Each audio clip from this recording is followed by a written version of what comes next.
이스라엘 백성에게 모이라고 하셨습니다. 여러분, 공동체의 모임은 참 중요합니다. 왜냐하면 우리가 자꾸 하나님을 잊기 때문에 모여서 자꾸 기억을 해야 됩니다.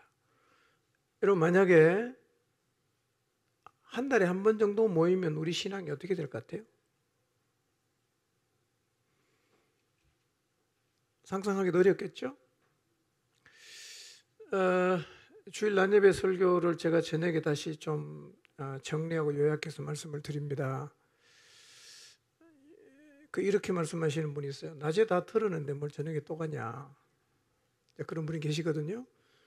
예, 무슨 말씀인지는 알겠어요. 여러분, 영화를 두 번 봐보세요. 어떤가? 한 번 볼 때하고 두 번 볼 때가 똑같은 게 보입니까? 두 번째 보면 안 보이던 게 보이죠.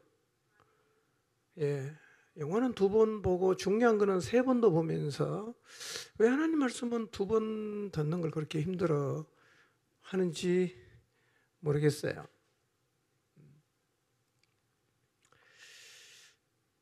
하나님이 우리에게 자꾸 모이라고 하신 것은 나 잊어먹지 마 이거예요. 날 잊어먹지 마라.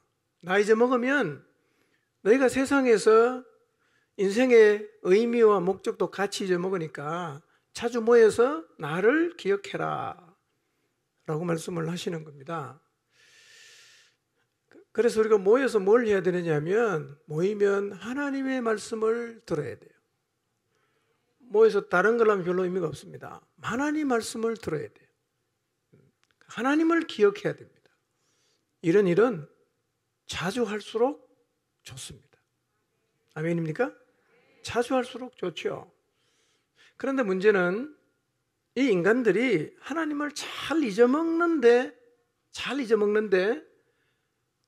모이는 걸 싫어한다는 거예요. 우리만 싫어하는 게 아니라 이스라엘도 싫어했습니다. 그래서 1년에 3번이나 모이라고 하나님이 그렇게 당부를 했는데 거의 안 모였습니다. 근데 이것은 이스라엘만의 문제는 아닌 것 같아요. 오늘 우리도 똑같습니다. 특히 한국교회 점점 안 모입니다. 이거 잘 가는 거 아닙니다, 여러분. 잘 가는 거 아니에요. 예. 그래서 우리 시대는 가능하면 짧게, 어떤 분이 그러더라고요. 유튜브를 만들면 10분이 넘어가면 안 본답니다, 사람들이. 10분이 넘어가면 안 본대요. 그러니까 가능하면 짧게 모여야 되고요. 그 다음에 가능하면 덜 모여야 되고, 그리고 더 가능하다면 안 모여야 됩니다. 그래서 자꾸 이 시대 흐름을 자꾸 따라가는 거예요. 그런데 이런 이 모이기를 싫어하는 시대는 역행해야 됩니다. 확신차게 거꾸로 가야 됩니다. 아멘입니까? 거꾸로 가야 됩니다. 같이 따라가면 다 망하는 거예요. 예. 그래서 여러분, 그 모이는 것을 싫어하는 시대를 역행하는 것을 어려워하지 마십시오. 힘들어하지 마십시오. 마땅히 거꾸로 가야 됩니다. 그래서 우리는 가능하면 하나님의 이름으로 더 많이 모여야 합니다. 모일수록 축복이에요. 여러분, 일주일만 매일 교회에 모여갖고 아침 저녁으로 성경 읽고 기도해 보세요. 일주일만 한번 테스트를 해보세요. 여러분의 영혼의 상태가 어떻게 되는가?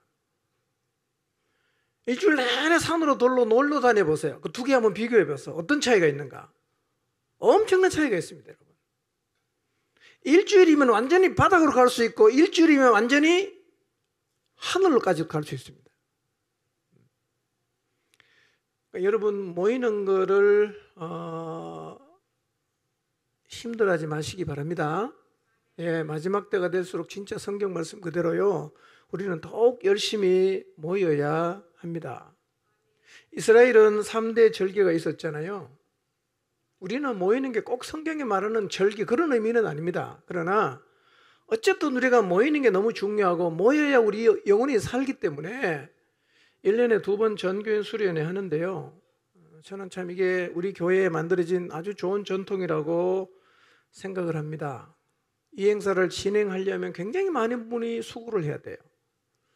소장님 끝나고 바로 광고해 주세요. 굉장히 많은 분이 수고를 합니다. 그럼에도 진행하는 이유는 그렇게 수고를 하고 돈을 투자를 해도 이것은 해야 할 만한 가치와 확실한 이유가 있다고 믿기 때문입니다. 모이면 삽니다. 모이면 회복됩니다. 모이면 부흥합니다. 그래서 교회는 모여야 합니다. 주일 예배 때도 모이고 모여야 되지만 특별히 하나님 말씀과 기도에 전념하는 시간을 우리가 1년에 2번 하는데요. 여러분 많다고 생각하지 마십시오. 이스라엘의 3대 절기는 8일씩 모입니다. 우리는 3일밖에 안 모입니다. 요즘 휴가도 이전보다는 훨씬 내기가 좀 수월해졌지 않습니까? 맘만 있으면 함께 할 수 있습니다. 여러분 이 자리에 함께 하는 거 정말 여러분이 잘 하시는 거고요. 그리고 여러분 영혼이 정말 살아납니다. 40회를 맞는 수련회에 모이는 우리의 자세를 이번에는 좀 생각해 봤으면 좋겠습니다. 제가 볼 때는 어느 순간부터 우리가 모이기는 모이는데 뒷걸음질을 좀 하고 있다는 생각이 들거든요. 저녁에만 온다거나 하루만 온다거나 특별한 사정이 있는 경우는 제가 충분히 이해를 하지만 그러나 가능하다면 첫 시간부터 끝 시간까지 함께 해야 됩니다. 되는 대로가 아니라 대가를 치르고도 오시는 게 여러분에게 축복입니다. 그렇게 모여야 공동체가 살아나고 공동체가 살아나야 세상을 변화시키지 않겠어요? 우리 시대는 교회가 생존이 어렵습니다. 생존이 어렵습니다. 생존할 수 있는 유일한 방법은 부흥하는 거예요. 그러지 않으면 추락합니다.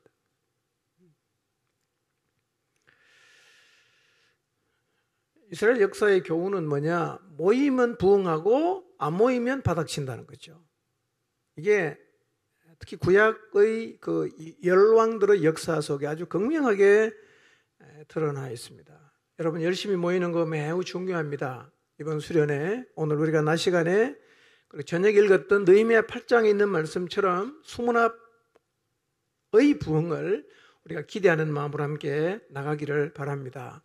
여러분 느헤미야 8장 읽어보세요. 뭐 했나? 수문 앞에서 그냥 말씀 읽는 것밖에 안 했어요. 그 말씀만 읽었는데 간절한 마음으로 하나님이 뭐라고 말씀하시는지 알고 싶다, 듣고 싶다 이런 마음으로 말씀을 그냥 듣기만 했는데요.